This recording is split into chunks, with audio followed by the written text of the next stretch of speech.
All right, Shalom. I give all praise, honor, and glory to Yahweh Shem Yahushua.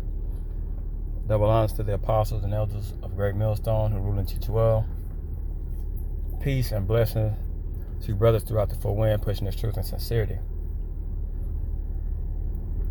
There is no power or God like ours. None. Okay? Nobody, nothing that exists is like our power, bro. Key reason being, He is the only power. He is the only one. Okay? I'm going to start off with Isaiah 40. It says, all nations before him are as nothing, and they are accounted to him less than nothing, and vanity. To whom then will ye liken the Most High? If they're calling it less than nothing, and they're trying to get you to worship their God, how are you going to liken the true power and go into a church and worship somebody that's not Yahweh Shem Yahushua? Okay? How can anybody that's an Israelite go worship Allah, Buddha, Jesus Christ? How? They're not real. They don't compare to the one true power, which is Yahweh Shem Yahushua. Okay? Or what likeness will ye compare unto him? Nothing compares to Yahweh Shem Yahushua, bro, because he's the only power. The only one. None else exists. Alright? Psalms 96:4 says, for the Lord is great and greatly to be praised. He is to be feared above all gods, lowercase g. That means nothing else compares to him. Alright? For all the gods of the nations are idols. For all the gods of the nations are idols, but the Lord made the heavens. What did these idols make? What did all these idols make? Nothing. Okay?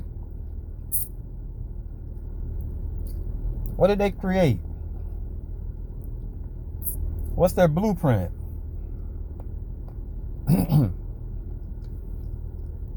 They're false and they're vain. Isaiah 34:16. So now that we have a power, or God, his writings and his sayings are to be followed likewise. This is Isaiah 34:16. Seek ye out of the book of the Lord and read. No one of these shall fail, none shall want her mate.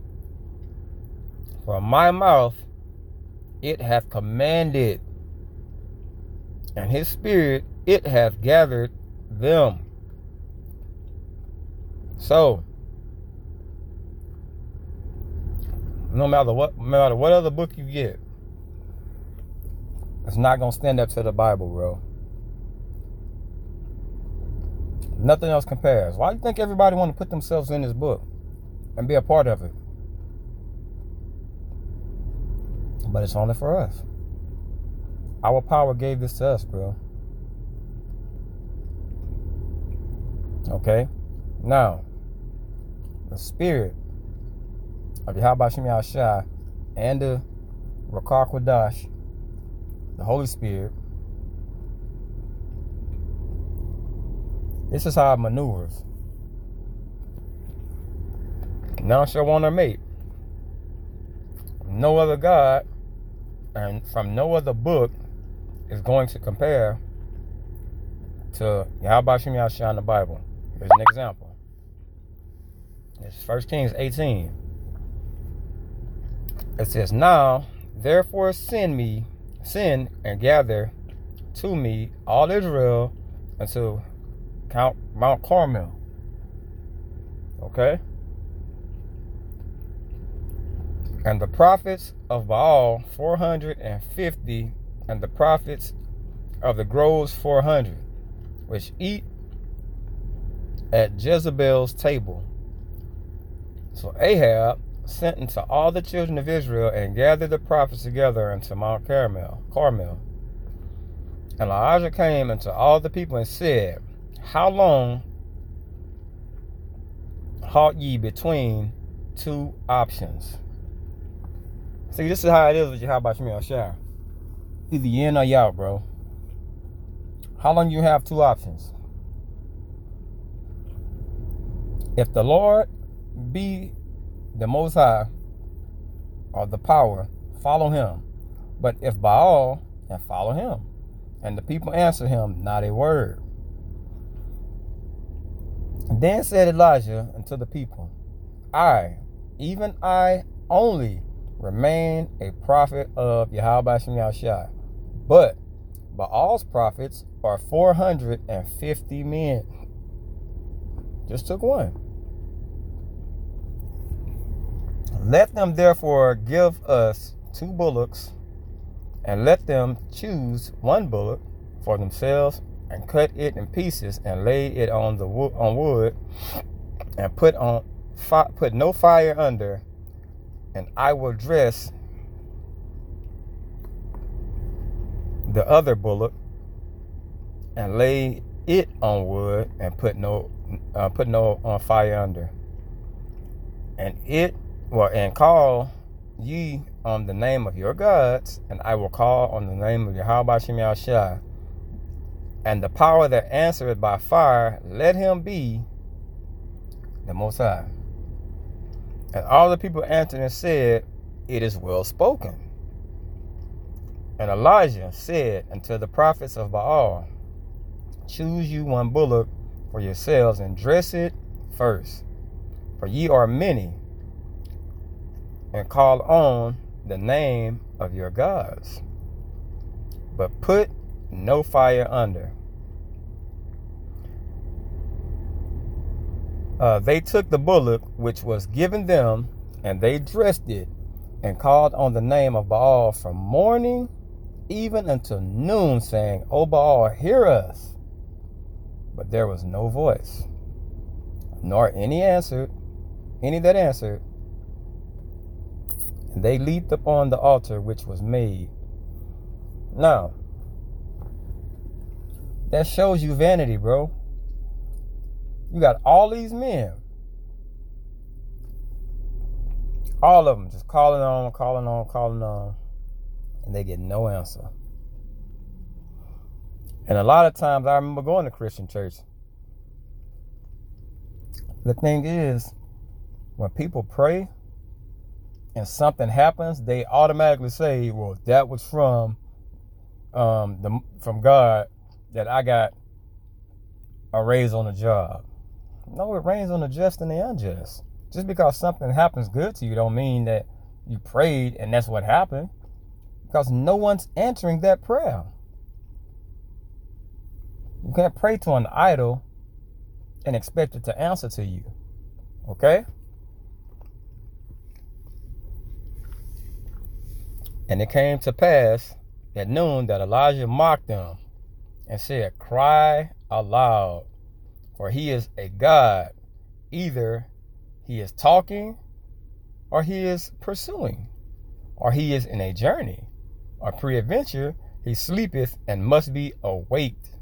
Now he's making fun of them because they are getting no answer from their God. And this is what's going to be made evident in the end of this story. Everyone who calls on their God, he's not going to answer, because they are not a God. They're not a power. They have no power. Now imagine that you get all the way to the end of this walk, everybody, and now you got to show your cards. You got to flip your hand over. The person and the name, the God that you believed in, they got to answer for you. When it's time to eat, when there's no food, they're going to have to deliver for you. Okay? Is your sacrifice to the right one? And they cried aloud and cut themselves after their manner with knives and lancets till blood gushed out upon them. And it came to pass when midday was past, and they prophesied until the time of the offering of the evening sacrifice, that there was neither voice nor any to answer, nor any to regard that Elijah said unto all the people, come near unto me. See, he's confident because he knows this fire is going to be put up under here, because he knew. He walked in faith. It was no doubt whatsoever. Like, now come on over here. Let me show you what's really going on. And he repaired the altar of the Lord that was broken down. And Elijah took 12 stones, according to the number of the tribes of the sons of Jacob, unto whom the word of the Lord came, saying, Israel shall be thy name. And with the stones he built an altar in the name of Yahweh Bashem Yahushua, and he made a trench about the altar as great as would contain 2 measures of seed. And he put the wood in order, and cut the bullock in pieces, and laid him on the wood, and said, fill 4 barrels with water, and pour it on the burnt sacrifice and on the wood, just to show this is wet wood. Shouldn't burn. It shouldn't burn. It said pour it on the sacrifice and on the wood. When have you seen water, anything wet burn? And he said, do it a second time. And they did it the second time. And he said, do it a third time. And they did it a third time. And the water ran round about the altar, and he filled the trench also with water. Now that's a major mockery. And it came to pass at the time of the offering of the evening sacrifice that Elijah the prophet came near and said, Yahweh Shem Yahushua, power Abraham, Isaac, and of Israel, let it be known this day that thou art the Most High in Israel, and that I am thy servant, and that I have done all these things at thy word. Now it's humility. Hear me, O Yahweh Shem Yahushua, hear me, that this people may know that thou art Yahweh Shem Yahushua, power that, and that thou hast turned their heart back again. Then the fire of Yahweh Shem Yahushua fell and consumed the burnt sacrifice and the wood and the stones and the dust, and licked up the water that was in the trench. Okay? Man, that's heavy. And when all the people saw it, they fell on their faces, and they said, the Lord, Yahweh Shem Yahushua, he is the Lord. Yahweh Shem Yahushua, he is the Lord. He is the power. And Elijah said unto them, take the prophets of Baal, let not one of them escape. And they took them, and Elijah brought them down unto the brook of Kishon, and slew them there for bringing false idols, false gods. There's no power like ours, man. We got to tap into that energy of Yahweh Shem Yahushua. This was major faith pouring water up on the sacrifice and up on the altar and up on the wood. Okay? I hope this is edifying. I want to give all praise, honor, and glory to Yahweh Shem Yahushua. Double honors to the apostles and elders of Great Millstone. Peace and blessing to y'all. Can preach this truth throughout the four winds. Shalom.